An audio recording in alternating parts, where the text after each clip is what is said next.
I'm Andrew Schwartz, and you're listening to The Truth of the Matter, a podcast by CSIS where we break down the top policy issues of the day and talk with the people that can help us best understand what's really going on. To get to the truth of the matter about an interesting new study by the Council on Foreign Relations, we have with us Paul B. Stairs, who's the General John Vessey Senior Fellow for Conflict Prevention and Director of the Center for Preventive Action at the Council on Foreign Relations. The new report is called the Preventive Priorities Survey. And Paul, tell us what it says the U.S. can expect in 2025. Well, the outlook is pretty grim, frankly. Just to give your listeners a sense of what this survey is about, we've been polling American foreign policy experts for the last 17 years now. And at the end of each year, we provide them a list of 30 kind of conflict-related scenarios or contingencies that we believe are plausible for the next 12 months for the coming year. And we ask each of the survey respondents to gauge or assess, on the one hand, how likely they think the scenario will be in the coming year and how harmful or impactful it will be on U.S. interests. And on the basis of their responses, we collate the answers and we sort them into 3 tiers of relative priority. The simple premise here is that not every potential conflict or scenario around the world is equally threatening to U.S. interests. And so, if you're a busy policymaker, you want to make sure that you're going to be focusing on the most important, the most pressing, the most serious threats, given that you only have a limited bandwidth to really do this. So we do this every year. We've been doing it now for 17 years. The results this year portray, I think, an unprecedented level of anxiety. The number of tier 1 concerns is among the highest it's ever been. 5 of them are what we call high likelihood, high impact contingencies. Okay, so give me an example of some of those 5. So I can say the number 1 is deterioration of the situation in Gaza. Number 2, escalation of the conflict between Israeli security forces and settlers and Palestinians in the West Bank. Deterioration of the situation in Ukraine that might lead to a ceasefire on terms favorable to Moscow. That's another one. Escalation of the ongoing kind of shadow war, if that's even still the right way of describing it, between Israel and Iran. That's number 4. And the 5th one is, interestingly, given what's been happening since the inauguration, the deployment of U.S. security forces to the southwest border with Mexico, which triggers both a humanitarian crisis along the border and a possible crisis with Mexico. But we've never in previous years had so many what we call high contingency, high likelihood. I think the highest we've ever had is 3. Typically it's only 1, but this year we have 5.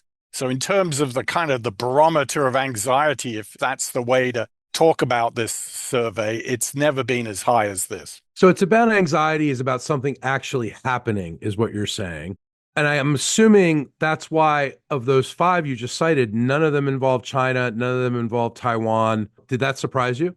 Actually, no. I was kind of surprised, and I'll get to China in a moment. I was actually kind of surprised that Gaza, while people, I think, would legitimately worry about the situation there getting worse, and even though there is a ceasefire at the moment, people are still kind of holding their breath whether that will actually stay intact. I think that most people sort of think that when it comes to Taiwan, while it's undoubtedly a high impact contingency, one that really would have serious consequences for the US, most experts still think there's a moderate likelihood of it happening. Similarly with rising tensions in the South China Sea, which is another tier 1. Well, that's the one that really surprises me that isn't in the top 5 that you mentioned, because while, an incursion into Taiwan is, most experts I agree would say it's moderately likely. Mm-hmm. We're seeing stuff in the South China Sea continue to escalate, especially with Vietnam, with the Philippines. What about all that? Yeah, no, I kind of share your sense about that too, Andrew. we had about 680 experts respond to the survey. So that's a pretty large sample size. It is. And so we're essentially only really reflecting what others are saying. But I probably, as you think your inclination would have been to give a kind of higher probability for some major incident in the South China Sea of next 12 months. As for Taiwan, I think we're in this sort of phase where both sides will be trying to figure each other's intentions out. But, if tensions were to rise in Taiwan over the next 12 months, it would not surprise me in the least. So I think probably, if I was to pick the most surprising contingency in this top tier this year, it was Haiti. I would never put that on my bingo card for 2025. And in previous years, Haiti has been at best a tier 3 concern. Now it's a high likelihood, moderate impact contingency. And that really surprised me. I didn't think people, frankly, were so concerned about Haiti, but evidently they are. Interesting. And, often these things don't really include stuff here in our hemisphere. Yeah, So you've got Haiti, but then you also mentioned the cartels, which the Trump administration is raising all kinds of alarm bells with. We have now a terrorist designation for these groups, these cartels in Mexico. Tell me that's about right. what your research showed there. So there's always been, or at least in the last 5 or 6 years, concern about a crisis caused by unregulated migration from Central America or Mexico into the US. The interesting sort of change in how people are looking at that potential now is the expectation that the US is going to be a lot tougher on resisting migration into the US, unregulated migration at least. And that will be kind of the flashpoint rather than a situation in Central America that leads to a surge in migration. So it's very much the consequences of tighter, tougher US response to regulation being the source of a problem. And that is what distinguishes, I think, the concern this year from previous years. So in your report, you state there have never been so many contingencies rated as high likelihood, high impact since your study began in 2008. Why do you believe the survey participants have had this increased level of anxiety? That's a great question, Andrew. And I've been thinking a lot about this.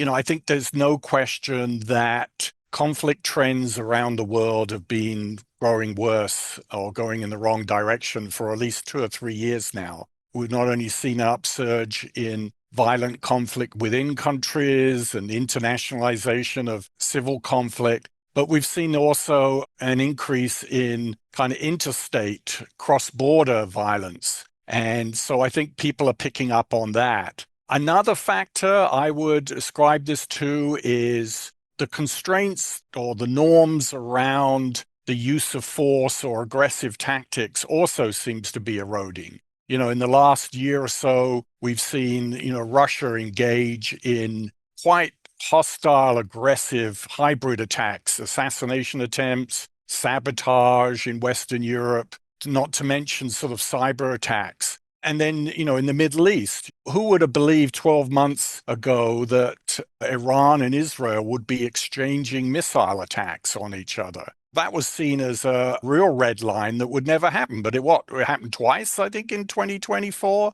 The median line in the Taiwan Strait, the kind of this imaginary line between China and Taiwan, that was also seen as sacrosanct until like 18 months ago. Either side really wouldn't cross that with their forces. But now China routinely blows through that red line. And so what really concerns me is the erosion of these norms around the use of force and what is acceptable. And so people are pushing the limits. And probably, and finally, the third, I think you can't dismiss the Trump factor here. And, I should have mentioned at the outset that we were very careful to ensure that this survey took place after the US election. So nobody had any doubt about who might be in the White House. So the respondents knew that President Trump would be the next US president. And I think there's just general apprehension about his approach to international relations, various threats and bluster and so on, and disparagement of allies. There's great concern about how various conflicts could escalate or grow worse as a consequence of that. So I would say they're the three real factors at work here. Well, it's interesting that last point you just made. Trump hasn't been such a huge fan of the expert class in foreign policy and vice versa. And maybe that had something to do with some of these results. Maybe. I think there is also a paradox or irony, I'm not sure the right term about it, because he portrays himself as a peacemaker. Sure. And, he mentioned this in the inaugural speech that I want to be remembered as, quote, peacemaker. And to keep America out of wars. And to prevent America getting into these sort of open-ended conflicts, costly military engagements. And that's certainly what his base wants to happen. And so there is this sort of core contradiction between how people perceive him as someone who is not respectful of the norms and practice of diplomacy, yet declares himself to be a peacemaker. It's hard to reconcile that. Well, it might be hard to reconcile that, but there's also the facts that, his actions have not led to wars, that Right. his actions, as he promises coming into this administration, we're now on day 2 of his administration, that he doesn't want the United States in foreign conflicts. He doesn't want war in the world. And he sees himself, I think, correctly, as you point out, he wants peace between Russia and Ukraine. That's he right. wants peace in the Middle East. He wants business flows to be undisruptive, et cetera, et cetera. So it is a really interesting time for you all to be having done this study. You've also, your latest book, Preventive Engagement, How America Can Avoid War, Stay Strong, and Keep the Peace, does provide a comprehensive blueprint for how the U.S. can manage a more turbulent world. Let's talk about some of the diplomatic solutions that you think should happen so we do stay that course, prevent these kinds of conflicts. So we can sort of focus on a couple of conflicts. He hasn't sort of hidden his intent to bring an early end to the war in Ukraine. You mentioned that. And his advisors are now backing off on the promise that Trump made on the campaign trail to bring it to a halt even before he became a president, and certainly within 24 hours. That obviously hasn't happened, and I think his advisors are now saying 6 months is unlikely. But Trump has indicated his desire to see or meet with President Putin of Russia, and he's, I believe, scheduled to also speak with Ukrainian President Zelensky. They saw each other before the inauguration in Paris. And you can imagine the broad contours of a deal in which the current fighting is frozen in place. The status of the territories occupied by Russia are kind of deferred to a later date. Zelensky has indicated he doesn't want to make that a precondition. The question is whether Trump will ever extend or be supportive of NATO extending membership to Ukraine. I think that's unlikely. But I think you can imagine ways in which, through Western support, Ukraine can deter future Russian aggression. And we bring, in the short term, an end to the fighting, and we try to defer some of the bigger issues to a later date. With China, my sense is that Trump is looking for a kind of grand bargain deal with President Xi of China, in which there's some agreement on the trade and the tariff issue. The U.S. won't rock the boat on Taiwan, and China will sort of observe certain norms about its behavior in the South China Sea, and we will get along in terms of trade. And China doesn't want conflict at the moment. Its economy is not in great shape, so this is not a good time to get into a costly war, and I think Trump knows that. So there's a deal there. He does inherit a very fragile peace in the Middle East, and probably the toughest challenge in the short term he will face is the possibility that Iran may go for the bomb. And that would really, I think, send alarm bells ringing in Washington and lead to all kinds of talk of a possible military attack to deny Iran a nuclear weapons capability. Again, I think Trump believes that some kind of deal can be made with Iran, but it's a really tight line to walk because he can't be seen to be giving the store away to the Iranians. He's got to look tough. The Iranians do too. So finding the deal there to be had is going to be particularly hard, but he may get lucky and reach some kind of deal there. So there's just three examples of where his peacemaker, deal maker instincts could actually come to fruition. So finally, I want to talk about some of the smaller conflicts. You talk about 30 contingencies in this report. Yeah. What are some of the things that aren't such big headlines, but things that we should be watching? Well, one of the probably the most tragic, destructive ongoing conflicts is Sudan. It hardly gets any attention in the US, yet tens of thousands of people have been displaced and killed there. The fighting's still going on, and there's no end in sight there. So that's definitely is something that we should probably pay more attention to and try to get an end to it, just in terms of the sheer sort of humanitarian consequences of that. And there are other possibilities in the Horn of Africa. Somalia there's still war there. Ethiopia is hardly a stable place at the moment, and that has the possibility of that really deteriorating exists too. The situation in parts of South Asia, Pakistan and Afghanistan have been trading blows in recent weeks too. And the possibility of that escalating exists. I'm trying to think of looking at some of the other places. The Democratic Republic of Congo, that's been sort of bleeding sore for, a couple of decades now, and just horrendous humanitarian consequences that is so sad to see. The situation in Myanmar, people still refer to it as Burma, also another very costly civil conflict going on there with many thousands of people displaced. So I would probably point to those contingencies or those conflicts as being really dangerous and deadly places that are deserving of more U.S. attention. One name that didn't come up of a country that didn't come up yet is Venezuela. Mm-hmm. How did that fare in the survey? It's good that you raised that, because one of the comments or observations that we've received since the release of the report is that when you go to the global map, which sort of maps all the various conflicts around the world, there is nothing on South America.